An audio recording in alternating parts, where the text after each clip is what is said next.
नमस्कार सभी को, आप सबका स्वागत है अपने यूट्यूब चैनल में। आज हम डिस्कस करेंगे रीट प्री के लिए टॉप क्वेश्चंस जो कि हर बार पूछे जाते हैं। अब समय बहुत कम बचा है, समय के अभाव के कारण जितना हो सके उतने आप प्रीवियस ईयर क्वेश्चंस करो।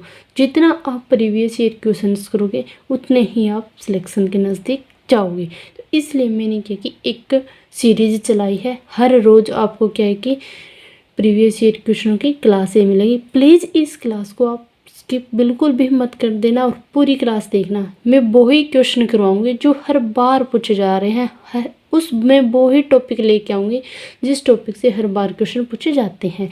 तो आप क्या है कि हर रोज़ डेली क्लास देखना। और पहला क्वेश्चन कौन सा रहेगा आज का हमारा, सबसे पहले हम देख लेते हैं। कौन सा सुमेलित नहीं है? ये क्वेश्चन रीट 7 फरवरी 2016 को आया हुआ क्वेश्चन है। यहाँ पे पूछा गया कि वस्त्र के प्रकार, यहाँ पे क्या है, राज्य। इस टॉपिक से क्या कि एक क्वेश्चन कभी कभार बहुत ज़्यादा मान आने के चांस है। इस टॉपिक से एक क्वेश्चन आने के बहुत ज़्यादा चांस बनते हैं। या तो पूछेगा कि फिरन का संबंध किस राज्य से है, जम्मू कश्मीर हो गया। या फिर ऐसा पूछ लिया जाए कि जम्मू कश्मीर में पहने जाने वाले वस्त्र, यहाँ पे क्या 4 ऑप्शन दे देंगे, इनमें से आपको छांटना है भी कौन सा भी वस्त्र है भी जम्मू कश्मीर में पहने जाते हैं। तो इस प्रकार से क्या आपसे क्वेश्चन पूछे जाते हैं या फिर क्या है मिलान वाले दे दिए जाते हैं।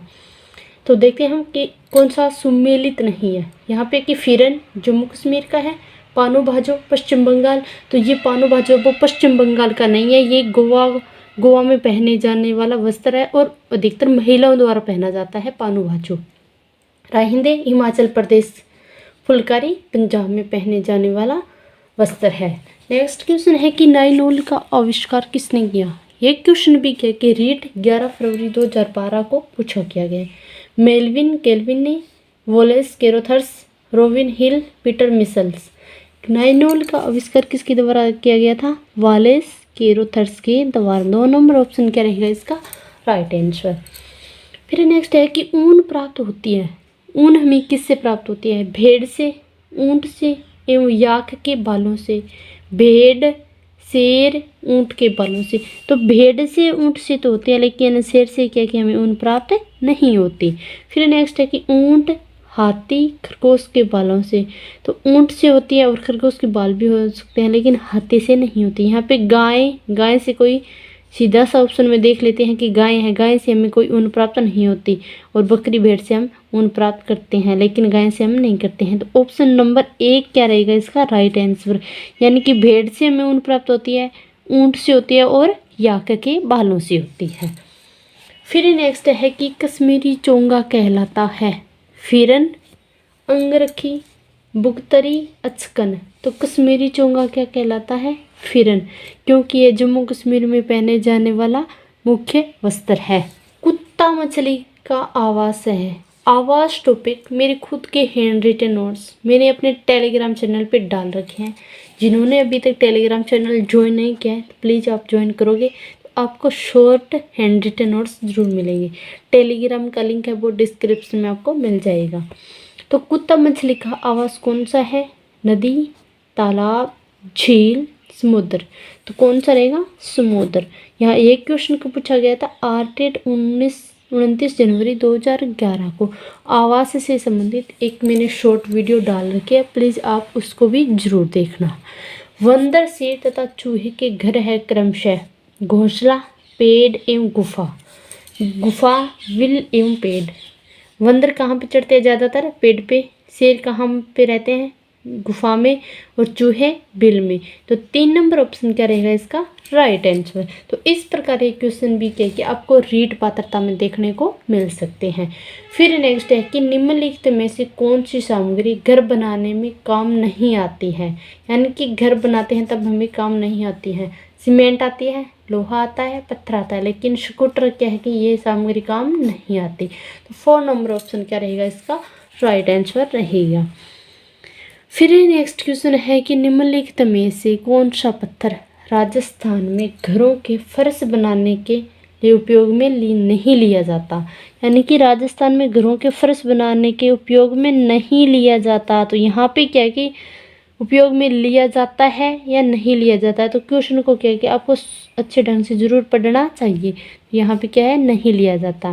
संगमरमर, कोटा स्टोन, घिया पत्थर जिसे क्या कहते हैं हम, सेलखड़ी, और चौथा कौन सा है, सैंडस्टोन। तो 3 नंबर ऑप्शन क्या रहेगा इसका राइट आंसर, यानी कि घिया पत्थर, सेलखड़ी है वो राजस्थान के घरों में फर्श बनाने में उपयोग में नहीं लिया जाता।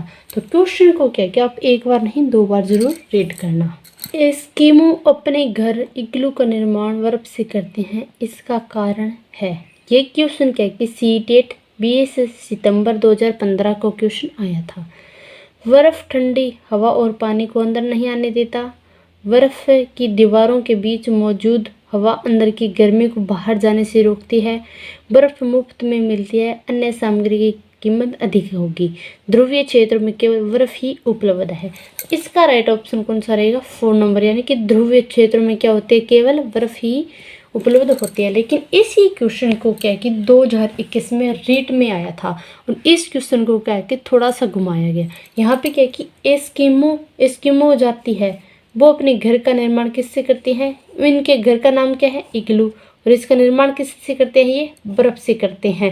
तो ये क्वेश्चन रीट 2021 में किस प्रकार घुमाया गया, ये देखो, यानी कि बर्फ से बनाया गया घर कहलाता है, क्या कहलाता है, इग्लू, रेन बसेरा। दूसरा ऑप्शन कौन सा है, रेन बसेरा, रेत ग्रह और बसेरा। तो यहाँ पे क्या है कि वो क्वेश्चन 2015 में सीटेट में पूछा गया, लेकिन उसी क्वेश्चन को क्या है कि थोड़ा सा सीधा सा घुमा के यहाँ पे रीट 2021 में दिया गया ये क्वेश्चन।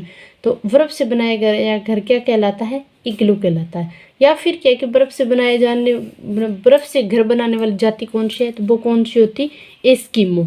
कौन सी होती, एस्किमो। तो इस प्रकार क्या है कि थोड़े से क्वेश्चन घुमा दिए जाते हैं। जितने भी आपको रीट से संबंधित क्वेश्चन मिले, सीटेट से संबंधित मिले, चाहे एमपीटेट हो, यूपीटेट हो, किसी भी प्रकार के क्वेश्चन हो, आपको जितना हो उसकी उतनी क्या कि आपको प्रैक्टिस करनी है। यानी कि क्वेश्चन यहीं से ही घुमा देते हैं, काट छांट के अलग कर देते हैं। तो ये क्वेश्चन देखो, एस्किमो जाति भी आ गई, ये अपने घर का निर्माण, मान इनके घर का नाम क्या है, इग्लू, निर्माण किससे करते हैं, बर्फ से। तो बर्फ से बनाए गए घर क्या कहलाते हैं, इग्लू कहलाती है। अगर आपसे जाति पूछती तो कौन सी होती, एस्किमो जाति होती।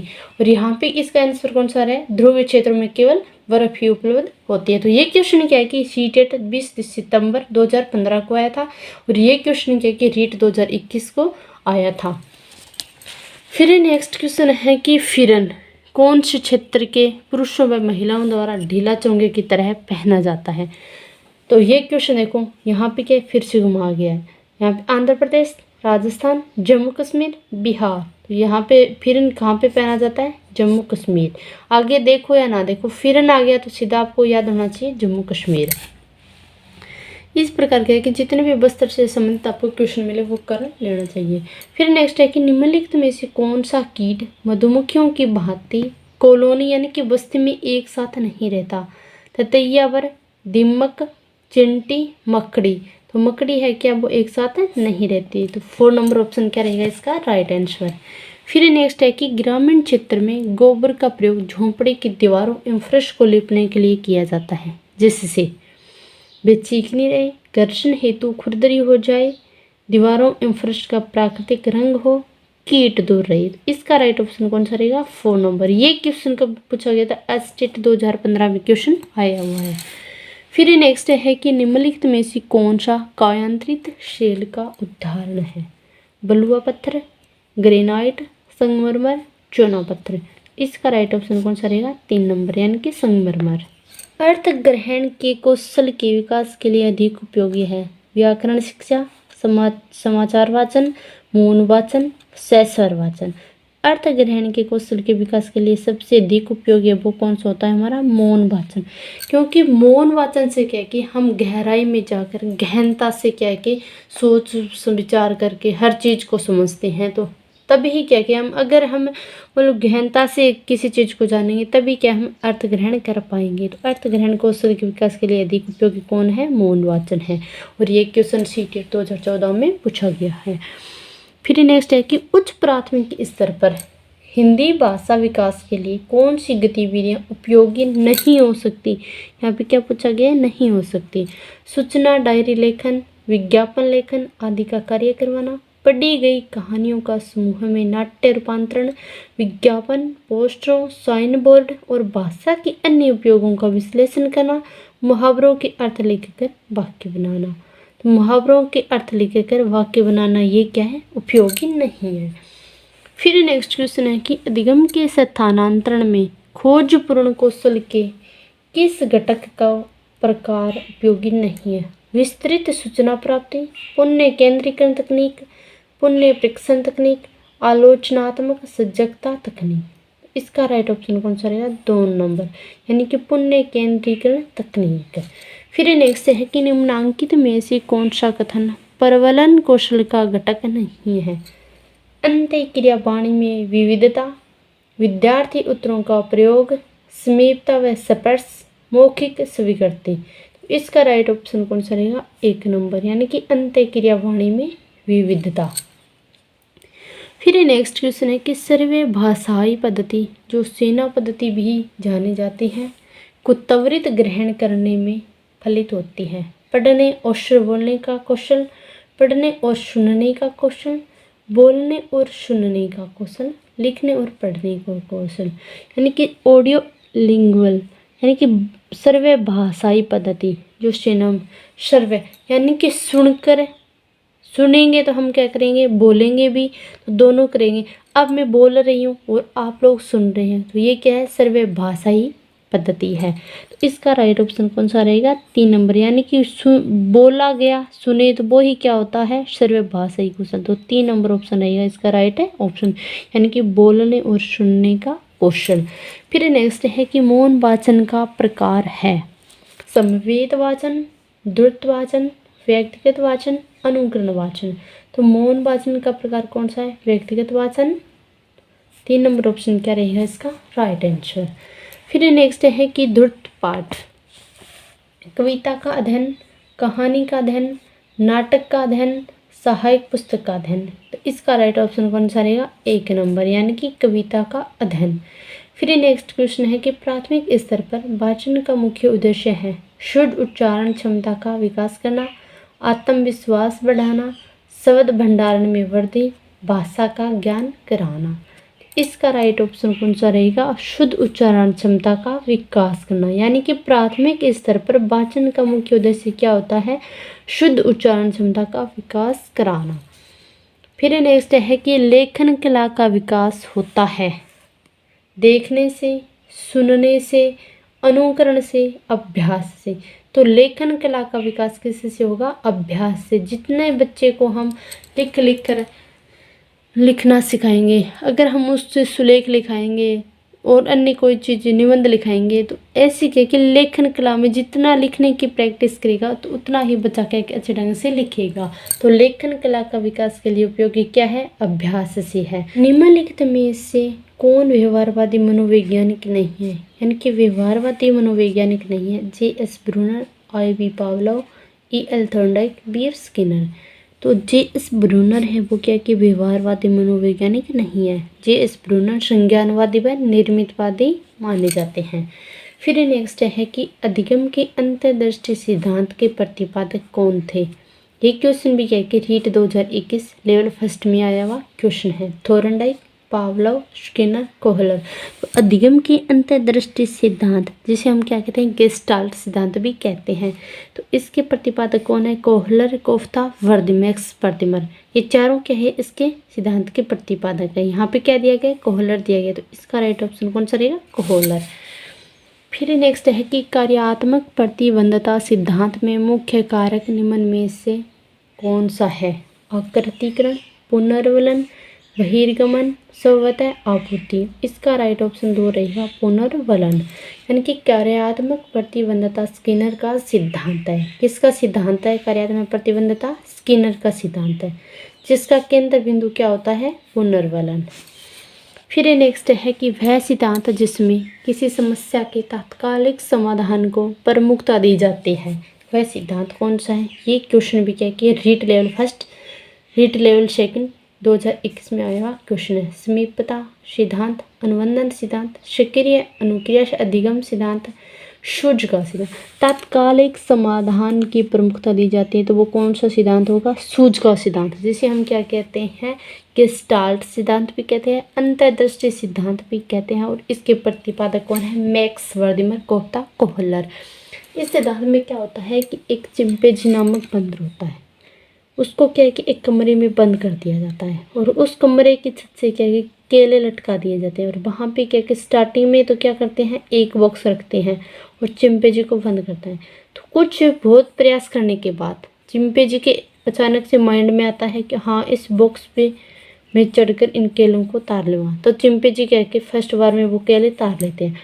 फिर दोबारा क्या होता है, अचानक से क्या कि उसके माइंड में आता है कि इस डिब्बे को मैं रख के इसके ऊपर चढ़ के इन केलों को उतार लूँगा। तो तत्काल समाधान आया उसके माइंड में। तो तत्काल समाधान समस्या की प्रमुखता किस सिद्धांत में दी जाती है? तो वो सिद्धांत कौन सा होगा हमारा? सूझ का सिद्धांत, गेस्टाल्ट सिद्धांत या फिर अंतर्दृष्टि सिद्धांत। और इस सिद्धांत के प्रतिपादक कौन है? Kohler, Koffka, Max Wertheimer. यहाँ पे लिया किसे गया था? चिंपैंजी नामक बंदर को। यह सिद्धांत कुछ मोस्ट इम्पोर्टेंट है भी, इस सिद्धांत को अच्छे से देख लेना। फिर नेक्स्ट है कि अधिगम के संबंध में कौन सा उपयुक्त नहीं है? अधिगम पर परिपक्वता का प्रभाव नहीं पड़ता, अभिप्रेरणा से अधिगम में वृद्धि होती है, समस्या समाधान अधिगम को उच्चतम स्तर है, अधिगम व्यवहारगत परिवर्तन होता है। तो अधिगम पर परिपक्वता का प्रभाव नहीं पड़ता, एक नंबर क्या है कि ये क्वेश्चन राइट रहेगा, क्योंकि परिपक्वता अधिगम का आधार है। परिपक्वता क्या होती है? अधिगम का आधार होती है। फिर नेक्स्ट है कि पियाजे के अधिगम के संज्ञानात्मक सिद्धांत के अनुसार वह प्रक्रिया जिसके द्वारा संज्ञानात्मक संरचना को संशोधित किया जाता है कहलाती है। पियाजे के अधिगम सिद्धांत के अनुसार, संज्ञानात्मक सिद्धांत के अनुसार वह प्रक्रिया जिसके द्वारा क्या कि संज्ञानात्मक संरचना को क्या किया जाता है? संशोधित किया जाता है। वो क्या कहलाती है? तो वो क्या कहलाती है? स्कीमा, प्रत्यक्षण, समायोजन, समावेशन। तो इसका राइट ऑप्शन कौन सा रहेगा? 3 नंबर, यानी कि समायोजन कहलाती है। संज्ञानात्मक संरचना को संशोधित करने की प्रक्रिया नई योजना बनाना या पुरानी योजना को क्या करना? संशोधित करना। तय विचारों को समायोजित करने के लिए विद्यमान स्कीमा में परिवर्तन क्या कहलाता है? समायोजन या स्थायीकरण कहलाता है। तो आज का सेशन कैसा लगा? अगर आपको पसंद आया हो तो वीडियो को जितना हो सके उतना शेयर कर देना। अगर आप चैनल पर नहीं हो तो चैनल को जरूर सब्सक्राइब कर देना। धन्यवाद सभी को। राधा स्वामी।